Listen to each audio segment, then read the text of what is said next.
तो इस बड़ी खबर पर लगातार न्यूज नेशन बना हुआ है। इस वक्त की सबसे बड़ी खबर आपको बता दें, बॉलीवुड की ड्रग्स मंडी पर जल्दी बड़ा फैसला होने वाला है। यानी कि ज्यादा दिन तक ये सारे धुले पुते चेहरे सलाखों से बाहर नहीं रह पाएंगे। जो जानकारी निकल के आ रही है, हीरोइनों के मोबाइल से जो सबूत मिले वो इतने ज्यादा महत्वपूर्ण सबूत है कि इनको अब सलाखों के पीछे जाने से कोई नहीं रोक सकता।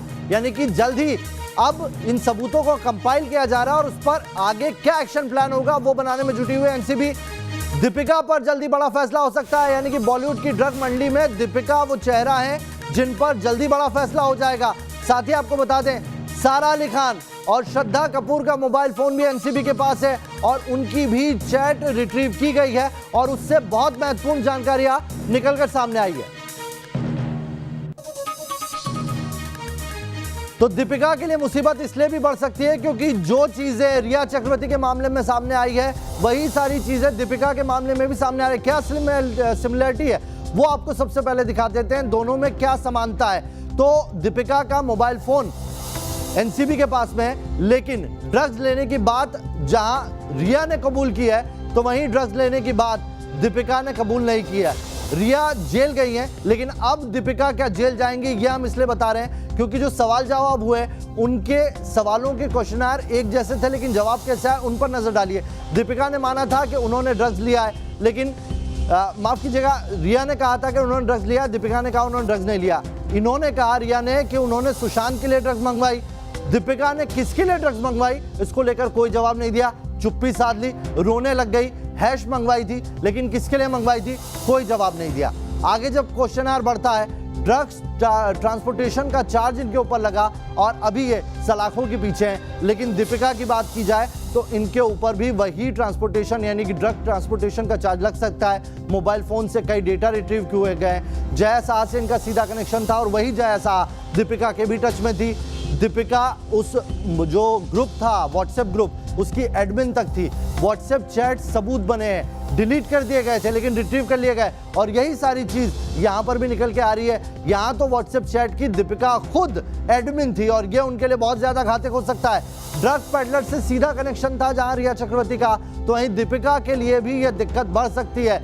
पेडलर से कनेक्शन साबित हो सकता है क्योंकि कई ऐसे मोबाइल नंबर सामने आए जो बॉलीवुड के अंदर और बाहर के हैं जिनका सीधा इन्वॉल्वमेंट ड्रग में रहा है। ड्रग पेडलर ने रिया का नाम लिया है, यानी कि एक ड्रग पेडलर जिसने सीधे सीधे रिया का नाम लिया है, उनके भी तार जुड़ते दिखाई दे रहे हैं दीपिका से। ये सूत्रों के हवाले से जानकारी मिल रही है। एनसीबी के हाथ ऐसे सबूत मिले हैं कि मोबाइल से जो दीपिका के रिट्रीव हुई है चीजें उसमें ड्रग पेडलर से सीधे सीधे सुराग मिलते दिख रहे हैं। और चलिए सीधा रुक करेंगे आमिर का। आमिर, एनसीबी इतना वक्त क्यों ले रही है? आखिर वो कौन सी रणनीति है जिस पर काम चल रहा है? क्या जानती है एनसीबी जिसे बहुत कदम फूक फूक कर आगे बढ़ाया जा रहा है? देखिए नवेद, एक बात मैं आपको बता दूं कि दीपिका पादुकोण का जब नाम आया उसके बाद सारा अली खान का नाम आया, उसके बाद श्रद्धा कपूर का नाम आया, उसके बाद रकुल प्रीत सिंह का भी नाम आया और ये चेन लगातार बढ़ती चली गई। ये वजह है कि एनसीबी जो है फूक फूक के कदम लग रही है क्योंकि उस सुराग में यानी उस मोबाइल से और उसकी बातचीत से, उसके व्हाट्सएप से, उसके मैसेजेस से तमाम वो डिटेल्स सामने आ रही है जो ये खुलासा कर रही है कि और कौन कौन लोग इसमें शामिल थे। जैसे कि सूत्र बता रहे हैं 6 लोग, 6 बड़े चेहरे इसमें शामिल हैं जिसमें 3 बड़े नाम शामिल हो सकते हैं और उसका खुलासा कभी भी एनसीबी कर सकती है। आज जो मीटिंग हो रही है दिल्ली में एनसीबी की, वो खास तौर पे उसको लेकर के भी चर्चा है। हालांकि सूत्र अभी ये बता रहे हैं लेकिन इसकी आधिकारिक पुष्टि अभी तक नहीं हुई है। सवाल यही खड़ा होता है कि आखिर वो कौन चेहरे हैं। नाम सामने आ चुके हैं लेकिन जब तक एनसीबी पूरे तरीके से नाम का खुलासा नहीं करेगी तब तक ये नाम सार्वजनिक नहीं किए जा सकते क्योंकि बड़े चेहरे हैं, बड़े नाम हैं। और दूसरी चीज ये कि जो बारीक डिटेल्स हैं उनको खंगाला जा रहा है और उनके द्वारा दूसरे जो संदिग्ध हैं उनको पेडलर्स जो हैं उनको और यानी एक ही बार में आमिर पूरी कोशिश की जा रही है इस ड्रग सिंडिकेट को पता लगाने के लिए, क्योंकि एनसीबी जानती है कि इनके पास वकीलों की बड़ी फौज है और यही वकीलों की फौज इन्हें बाहर निकालने का काम कर सकती है। इसीलिए कदम फूक फूक कर रखा जा रहा है। इस बड़ी खबर पर बने हुए हैं, लेकिन इसी बीच एक बड़ी खबर अमेरिका से आ रही है। अमेरिका चुनाव से पहले राष्ट्रपति डोनाल्ड ट्रंप को कोरोना हो गया है। यह जानकारी निकल के आ रही है कि सुपर पावर अमेरिका के प्रेसिडेंट को कोरोना हो गया है, डोनाल्ड ट्रंप कोरोना से संक्रमित हो गए। चुनाव से पहले अमेरिकी राष्ट्रपति को कोरोना होने की जानकारी आ रही है। ट्रंप के निजी सलाहकार होप्स हॉक को कोरोना हुआ था, जिसके बाद क्वारंटीन कर लिया था उन्होंने खुद को। फर्स्ट लेडी मेलानिया को भी कोरोना हुआ, यह जानकारी निकल के आ रही है। अमेरिका के राष्ट्रपति डोनाल्ड ट्रंप ने खुद ट्वीट करके इस बात की जानकारी दी है। निजी सलाहकार के कोरोना संक्रमित होने के बाद क्वारंटीन किया गया, चेकअप कराया गया और अब जो जानकारी निकल के आई है, ट्रंप और उनकी पत्नी मेलानिया दोनों कोरोना पॉजिटिव हो गए। राष्ट्रपति चुनाव से एन पहले यह खबर अमेरिका के लिए बड़ी दुखद खबर है। हालांकि डोनाल्ड ट्रंप ने यह भी कहा है कि मुसीबत का वक्त है, मुश्किल वक्त है, लेकिन वो इससे उबर आएंगे। उन्होंने ये भी कहा है कि ये दौर में सभी को एहतियात बरतने की जरूरत है और कैसे वो इसके संपर्क में आए उन्हें पता नहीं चला, लेकिन जैसे उन्हें इस बात की जानकारी मिली कि उनके निजी सहायक जो थे उनको कोरोना हुआ है, उन्होंने खुद से दूरी बना ली। उन्होंने अपील की है कि जो भी लोग मेरे संपर्क में आए वो भी अपना चेकअप जरूर कराएं। चलिए आगे बढ़ते हैं, फिर से उसी खबर का रुख करते हैं कि अब हीरोइंस का बुरा टाइम आने वाला है। विकास मेरे सहयोगी मेरे साथ जुड़े हैं। विकास, एक बड़ी फौज है वकीलों की। दीपिका ने देखा था, हमने दीपिका मामले में 11 से ज्यादा वकीलों से संपर्क साध रही थी और ऐसा ही मामला श्रद्धा और सारा के लिए भी है। और जो नाम अभी पर्दे के पीछे हैं, जिनमें बड़े ए लिस्टर एक्टर हैं, उनके तो कहने ही क्या, उनके पास तो वकीलों का एक ये कह सकते हैं बैटरी ऑफ लॉयर्स है और बड़े बड़े देश के बड़े बड़े लॉयर्स हैं। ऐसे में एनसीबी के लिए अभी से होमवर्क करना बहुत जरूरी है। बिल्कुल, देखिए एनसीबी कोई भी लीगल रेमेडी इनको नहीं देना चाहती और इसी वजह से वक्त लिया जा रहा है रणनीति तैयार करने के लिए। एनसीबी बखूबी जानती है, ए लिस्टर नाम है, इनके गिरफ्तारियों से हड़कंप सा मच जाएगा बॉलीवुड में। और जैसे कहते हैं ना कि चोर की दाढ़ी में तिनका, लगातार जब से ये खबरें आ रही हैं, ये ए लिस्टर अभिनेता भी पूरी तरीके से चौकन्ने हो गए हैं। उन्होंने तैयारियां शुरू कर दी और ये बात एनसीबी जानती है। ये वो अभिनेता हैं जिनके पास वकीलों की एक फौज सी होती है, देश के सबसे बड़े और सबसे महंगे वकीलों की एक कतार सी इनके पास लगी होती है। तो अपनी गिरफ्तारी टालने के लिए या फिर मिसगाइड करने के लिए पूरे इन्वेस्टिगेशन को अपनी तरफ से और भी कई चीज़ें कर सकते हैं, लेकिन एनसीबी अब की बार उन्हें यह मौका नहीं देना चाहती और इसी वजह से तैयारी के लिए वक्त लिया जा रहा है। जो सबूत हैं वो इस तरीके से रखे जाएंगे। यहाँ पर नवेद, मैं एनसीबी की कार्यप्रणाली के बारे में थोड़ा अपने दर्शकों को बता दूं कि जब सबूत सामने रखे जाते हैं तो एनसीबी की यह तैयारी होती है कि उस सबूत को झुठला न सके सामने वाला, और अगर झुठलाएगा नहीं तो वो निश्चित तौर पर शिकंजे में आ जाएगा। और इसी बात की कोशिश अब की जा रही है। यहाँ तक कि जो क्वेश्चनर डिजाइन किया जाता है, जब इन अभिनेताओं से सवाल पूछा जाएगा तो जो क्वेश्चनर डिजाइन किया जाएगा इस तरीके से, इस नीतिबद्ध तरीके से, ऐसे स्ट्रेटेजिकली डिजाइन किया जाएगा कि झूठ बोलने की गुंजाइश वहां नहीं बचेगी और सच का सच सामने आ जाएगा। एनसीबी की यही तैयारी है और इसी के लिए वक्त ले रही है एनसीबी। हमारे सूत्र बता रहे हैं कि 10 से 12 दिन का वक्त एनसीबी लेगी और उसके बाद अभिनेत्रियों के बाद अब शिकंजा अभिनेताओं तक पहुंचेगा।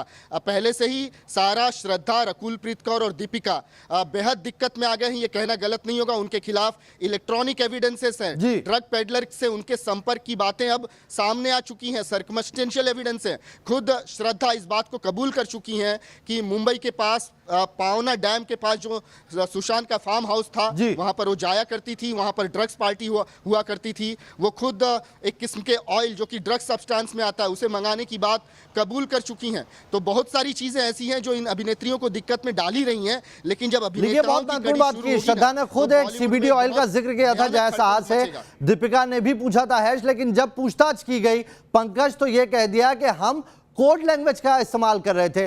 क्या इन तीनों अभिनेत्रियों ने एनसीबी को जो जांच में सहयोग नहीं किया वो इनके अगेंस्ट चला गया? देखिए, इन लोगों ने जांच में सहयोग नहीं किया और इस बात का अंदेशा पहले से ही एनसीबी को था। एनसीबी को पता था इनसे जब पूछताछ होगी तो ये जांच में सहयोग नहीं करेंगे, क्योंकि रिया चक्रवर्ती ने भी जांच में सहयोग नहीं किया था। और ये आमतौर पर होता है, जब किसी आरोपी को पूछताछ के लिए बुलाया जाता है वो बचने की कोशिश करता है, लेकिन एनसीबी ने अपनी तैयारी कर रखी थी। एनसीबी का पूरा जो उनकी नजर थी वो थी इन एक्ट्रेस के मोबाइल फोन्स पर, क्योंकि अब तक जो सीक्वेंस बाहर निकले हैं, जो भी तार जुड़े हुए सामने आए हैं, वो मोबाइल फोन से बरामद हुए हैं। दीपिका पादुकोण के मोबाइल फोन, सारा अली खान के मोबाइल फोन, श्रद्धा कपूर के मोबाइल फोन को जब्त करने के बाद एनसीबी निश्चिंत थी कि अब इन्होंने अगर कुछ डिलीट भी किया होगा तो हम बरामद कर लेंगे, इसलिए इन्हें जाने दिया गया। ऐसा नहीं था कि ये बच गए थे, इनसे पूछताछ जो है वो पूरी हो चुकी थी, लेकिन इनके मोबाइल फोन को लेने का जो कोशिश थी एनसीबी की वो कामयाब हुई। एनसीबी ने इनके मोबाइल फोन अपने पास रख लिए और फिर इन्हें जाने दिया गया। आपको बता दूं कि मोबाइल फोन में बहुत सारी चीजें डिलीट की गई थी और एनसीबी ये जानती थी कि बहुत सारी चीजें डिलीट की गई होगी, लेकिन एनसीबी को यह भी पता है कि ड्रग्स से ये लोग आज से नहीं जुड़े हुए हैं, ये सालों साल से जुड़े हुए हैं। तो चाहे ये कितनी भी चीजें डिलीट कर दे, चाहे कितना भी एविडेंस छुपा ले, इनके खिलाफ बहुत सारे एविडेंस एनसीबी के पास मिल चुके हैं, एनसीबी के पास आ चुके हैं। लेकिन बड़ा सवाल था कि क्या सिर्फ ये जो 3-4 नाम हैं वही इस पूरे मामले में जुड़े हुए हैं? नहीं, एनसीबी जानती है कि दीपिका पादुकोण बॉलीवुड की बहुत बड़ी एक्ट्रेस है, उनका उठना बैठना बहुत बड़े बड़े सितारों के साथ है और एनसीबी की नजर उन सितारों पर थी जिनके सांस इस वक्त फूल रहे होंगे। मतलब पंकज कम शब्दों में सीधे कहें तो यही होगा कि उल्टी गिनती शुरू हो चुकी है, उल्टी गिनती शुरू हो चुकी है, अब बस जल्दी ये सलाखों के पीछे होंगे।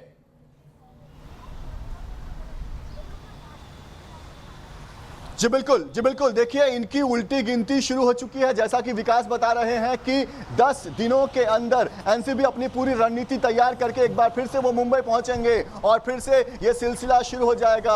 अब तक ड्रग्स पेडलर के नाम आए थे, लेकिन अब सीधे तमाम वो बड़े अभिनेता जिनका बॉलीवुड में दबदबा रहा है, जो बॉलीवुड के दबंग और बॉलीवुड के कह सकते हैं कि जिनके इशारों पर बॉलीवुड चलता रहा है, और वो नाम लगातार न्यूज नेशन ने आप तक पहुंचाए भी हैं, भले कोर्ट वर्ड में पहुंचाए, क्योंकि ये इस जांच प्रक्रिया में बाधा ना बने, इसका ध्यान रखा है न्यूज नेशन ने। आप सभी बने रहिए मेरे साथ आमिर जुड़े हुए हैं, विकास जुड़े हुए हैं, पंकज जुड़े हुए हैं। एक छोटा सा ब्रेक ले रहे हैं, लेकिन ब्रेक के उस पार आमिर आपसे ये जानने की कोशिश करेंगे कि एनसीबी के लिए ये अब तक का सबसे हाई प्रोफाइल मामला कैसे बन गया। तुरंत लौट रहे हैं।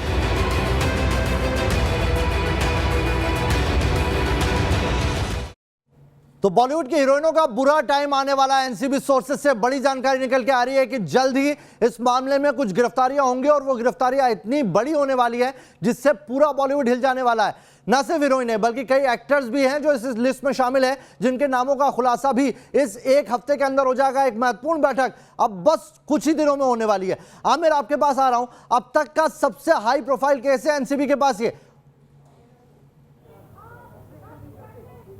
बिल्कुल हाई प्रोफाइल केस है और आपको बता दूं नवेद की हाई प्रोफाइल केस है, इसलिए एनसीबी फूक के कदम रख रही है, कहीं कोई चूक ना रह जाए। प्रॉपर तरीके से एविडेंस है, क्योंकि कोर्ट जो है एविडेंस मांगता है और कोर्ट के पास अगर एविडेंस नहीं पहुंचेंगे तो केस ढीला हो जाता है। एनसीबी, आपको याद होगा कि पुख्ता सबूत थे जब दाऊद का कनेक्शन सामने आया था ड्रग्स को लेकर के, तब उस समय पुख्ता सबूत थे, लेकिन डायरेक्ट कनेक्शन बॉलीवुड में ये पहली बार है कि डायरेक्ट कनेक्शन आ रहा है, डायरेक्ट नाम सामने आ रहा है, पैडलर से बात सामने आ रही है। तो इसलिए जो एनसीबी है वो फूक के कदम रख रही है ताकि मजबूत केस हो सके, ताकि जो कल्पिट्स हैं उनको जेल भेजा जा सके, किसी भी तरीके से वो छूट ना जाए। आपको बता दें कि इस फंदे में बहुत बड़ी बड़ी मछलियां हैं, बहुत बड़े बड़े मगरमच्छ हैं, इसलिए उनको फंदा कसने के लिए प्रॉपर सबूत होने की जरूरत है, प्रॉपर फंदा होने की जरूरत है, तभी उनको घसीटा जा सकता है। सबूत काफी ज्यादा मिल चुके हैं, लेकिन अभी और सबूत की जरूरत है और सबूत के साथ में उस कड़ियों की जरूरत है जो वहां बाकायदा एक के एक बात एक खुलती जा रही है और धीरे धीरे नए लोगों के नाम सामने आते जा रहे हैं। बड़े नाम 6 हैं, 6 बड़े नाम वो कौन हैं इसके बारे में खुलासा जल्द होगा। न्यूज नेशन लगातार खुलासे कर रहा है, वो कनेक्शन जो सुशांत मौत के साथ और कनेक्शन दिशा सालियान के साथ लगातार खुलासा हो रहा है। एक चीज और दिखा दूं, यहाँ पे देखिए आप दिल्ली का माहौल क्या हो चुका है इस समय, दिल्ली के जंतर मंतर पे किस तरह का माहौल है। यहाँ पे आप देखेंगे सुशांत को न्याय दिलाने के लिए तमाम लोग यहाँ पर आ चुके हैं, सुशांत को बकायदा श्रद्धांजलि दी जा रही है। सुशांत के जो लोग हैं, जो दोस्त हैं, वो यहाँ पे मौजूद हैं, जो उनके साथ काम करते थे वो यहाँ मौजूद हैं। दिल्ली की जनता धीरे धीरे जुड़ती जा रही है। आप कहाँ से आए भाई साहब? मैं शास्त्री नगर से आए। आप कहाँ से आए? नोएडा से है। नोएडा से आए। आप कहाँ से आए? मथुरा से आए। सोचिए, मथुरा से यहाँ पर अपना प्रोटेस्ट करने आए और देखिए बैठे हुए हैं, वहां पे बैठे हुए गणेश जो उनके साथ काम कर चुके हैं, जो उनके कोरियोग्राफर थे, आज श्रद्धांजलि दे रहे हैं। सारी बातचीत अब आगे बढ़कर कहां तक पहुंच गई देखिए, एक बड़े लोगों की भीड़ जुटती जा रही है जंतर मंतर पर। आमिर दिखा रहे थे हमारे सहयोगी तस्वीर। विकास, आपके पास आता हूं, जल्दी से आपका एक रिएक्शन कि किस तरीके से एनसीबी के लिए ये केस अनोखा है, क्योंकि जानकारी ये बताते हैं कि अभी तक इस तरह की कोई रेमेडी एनसीबी ने भी नहीं की है कि कैसे डिजिटल एविडेंस को कोर्ट में सबमिट करना है। बिल्कुल बिल्कुल नवेद, देखिए एक के बाद एक कई सेलिब्रिटीज के नाम सामने आ रहे हैं। ये बात एनसीबी जानती थी और इसीलिए तैयारियां पुख्ता होना बेहद जरूरी है। इस मामले में जो एनसीबी की कमजोरी है वो ये है कि पोजीशन के नाम पर कुछ भी नहीं मिला है। ये बात एनसीबी जानती है। किसी को कन्विक्शन तक ले जाने के लिए बेहद ज़रूरी है कि उसके पोजीशन से ड्रग्स मिले, लेकिन जिन अभिनेत्रियों के ड्रग्स कनेक्शन सामने आ रहे हैं उनके पास से पोजीशन के नाम पर कुछ नहीं मिला है। इनके इन पर्सन उनके पास से ड्रग्स बरामद नहीं किया गया और इसी वजह से एनसीबी ये तैयारी कर रही है कि जो सर्कमस्टेंशियल एविडेंस या जो इलेक्ट्रॉनिक एविडेंस इन अभिनेत्रियों के पास से मिले हैं, इनके मोबाइल से मिले हैं, वो कम से कम इतने तगड़े हों, इतने पुख्ता हों कि जब अदालत में केस जाए तो ये कन्विक्शन तक जाए। सिर्फ जग हसाई कराने एनसीबी की टीम मुंबई नहीं आना चाहती है। एनसीबी की टीम चाहती है कि जब वो शिकंजा कसे इन अभिनेत्रियों पर तो उसके पास पुख्ता सबूत हो। भले ही पोजीशन नहीं दिखा सकें वो अदालत में, लेकिन कम से कम इतना जरूर दिखा सकें कि अभिनेत्रियां ड्रग पेडलर्स के लगातार संपर्क में थीं और उसमें कामयाब भी हुई है, कई हद तक कामयाब भी हुई है। पंकज, रिया वाले मामले में हमने देख लिया यही सारे एविडेंस काम किए हैं, तो इन बाकी में भी वही काम करेंगे। जी बिल्कुल, देखिए रिया से जिस तरह से पूछताछ की गई थी, कई राउंड्स पूछताछ किए जाने के बाद एकाएक एनसीबी की टीम रिया के घर पर पहुंच चुकी थी और करीब 6 बजे एनसीबी की टीम रिया के घर पर पहुंच गई एक बड़ी टीम के साथ और वहां पर रेड कर दिया गया। रेड करने के बाद ही आपको याद होगा कि रिया की गिरफ्तारी हुई थी। यानी कि कहीं ना कहीं अभी जिस तरह की पूछताछ हो रही है वो बहुत ही इनिशियल स्टेज है। आज जिस तरह से एनसीबी की हाई लेवल मीटिंग है, यहाँ पर रणनीति बनाई जाएगी। लगातार मुंबई के अंधेरी, पवई, ओशिवारा इलाके में एनसीबी की तरफ से रेड की जा रही है। अब इन बड़े सितारों के घर पर भी रेड हो सकता है। रेड करने के बाद इनके पास से अगर ड्रग्स बरामद होता है, क्योंकि एकदम से इनके घर पर रेड्स होंगे और कोशिश यही होगी कि इनके खिलाफ ज्यादा से ज्यादा सबूत जो है वो बरामद किए जा सके। और जब रेड होगा, जब सबूत मिलेंगे तो उसके बाद इन सितारों का बचना मुश्किल नहीं, नामुमकिन हो जाएगा। और इसी कोशिश में एनसीबी लगी हुई है और इसी की रणनीति इस वक्त एनसीबी तैयार कर रही है। जी बहुत बहुत शुक्रिया आपका। पंकज हमारे साथ जुड़े हुए थे, विकास इस बड़ी खबर पर जुड़े हुए थे और साथ ही आमिर हमें बता रहे थे कि कैसे दिल्ली के अंदर ये बड़ी मीटिंग होने वाली है और वहां से रास्ता निकलेगा इन बॉलीवुड की हीरोइनों के लिए और कैसे इन्हें सलाखों के पीछे भेजा जाएगा। बहुत बहुत शुक्रिया आप सभी का हमारे साथ जुड़ने के लिए। तुरंत लौट रहे हैं, बने रहिए न्यूज़ नेशन के साथ।